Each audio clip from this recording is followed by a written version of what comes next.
Berdasarkan cerita rakyat, pada awal abad ke-17 tersebutlah 3 orang pengelana masing-masing bernama Kiai Kolodete, Kiai Karim dan Kiai Walik, mulai merintis permukiman yang diketahui saat ini bernama Wonosobo.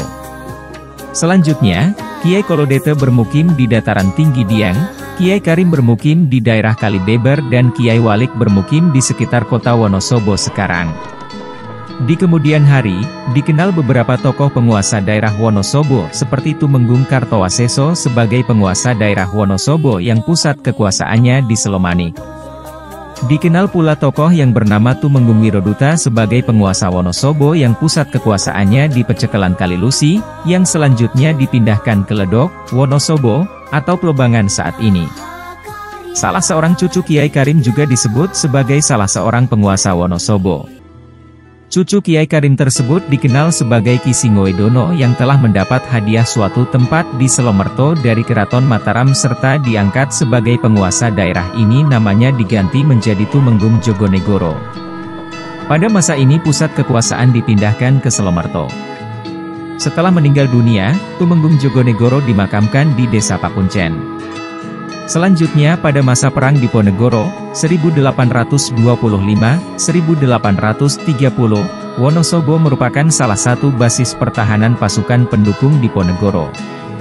Beberapa tokoh penting yang mendukung perjuangan Diponegoro adalah Imam Misbah atau kemudian dikenal sebagai Tumenggung Kertosinuwun, Mas Lurah atau Tumenggung Mangkunegaran, Gajah Permodo dan Kiai Muhammad Ngarpah.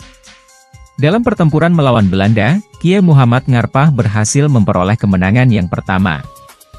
Atas keberhasilan itu, Pangeran Diponegoro memberikan nama kepada Kiai Muhammad Ngarpah dengan nama Tumenggung Setjonegoro.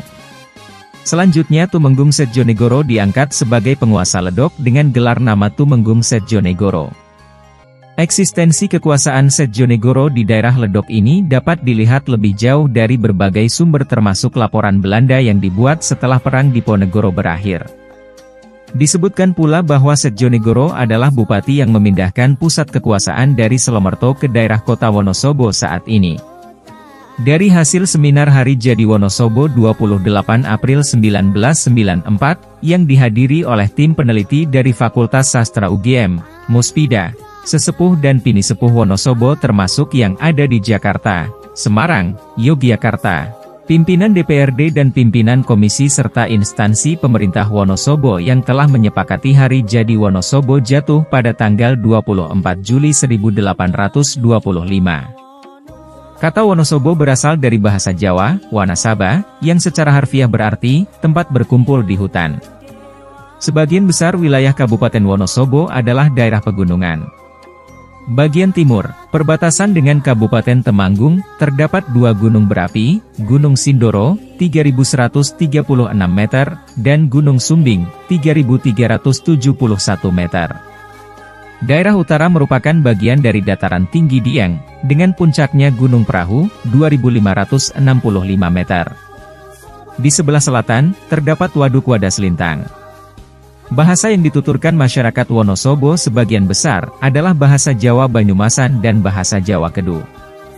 Hal ini dikarenakan letak geografis Kabupaten Wonosobo yang berada di perbatasan dengan kedua dialek tersebut. Wonosobo merupakan daerah peralihan antara bahasa Jawa Banyumasan dan bahasa Jawa Kedu. Meskipun begitu terdapat sedikit perbedaan dengan dialek-dialek tersebut. Oleh karena itu masyarakat di daerah Wonosobo, meskipun masih satu kabupaten akan tetapi memiliki berbagai macam dialek.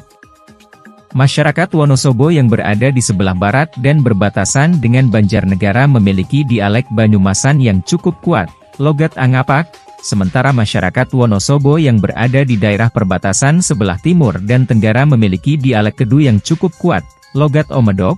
Oleh karena itu setiap orang di Wonosobo dalam berbicara bahasa Jawa memiliki ciri khas masing-masing. Ibu kota Kabupaten Wonosobo berada di tengah-tengah wilayah kabupaten, yang merupakan daerah Hulu Kali Serayu. Wonosobo dilintasi jalan provinsi yang menghubungkan Semarang Purwokerto. Wonosobo adalah wilayah dengan keadaan tanah yang begitu subur sehingga banyak sekali tanaman yang dapat tumbuh, contohnya adalah sayuran. Mulai dari dataran tinggi Dieng sampai Kaliwiro, yang merupakan wilayah rendah, terdapat banyak sekali sayuran. Berbagai macam sayuran dapat tumbuh seperti kubis, kentang, seledri, daun kocai, sawi, mentimun, bayam, terong, cabai, kangkung, dan masih banyak tumbuhan yang termasuk jenis sayuran lain. Di wilayah yang dijuluki kota dingin ini juga dapat tumbuh berbagai buah-buahan. Adapun buah yang dapat tumbuh adalah pisang, pepaya, durian, mangga, jambu, duku, rambutan, buah naga, nanas, kelengkeng, stroberi, anggur, manggis, dan lain-lain. Selain itu, ada beberapa buah-buahan yang tumbuh di dalam tanah yaitu singkong dan ubi jalar. Salah satu yang menjadi buah khas di Wonosobo adalah buah carica, Vasconcelea cundinar marcenciscis. Buahnya mirip buah pepaya akan tetapi memiliki tekstur yang lebih keras sedikit dan ukurannya lebih kecil.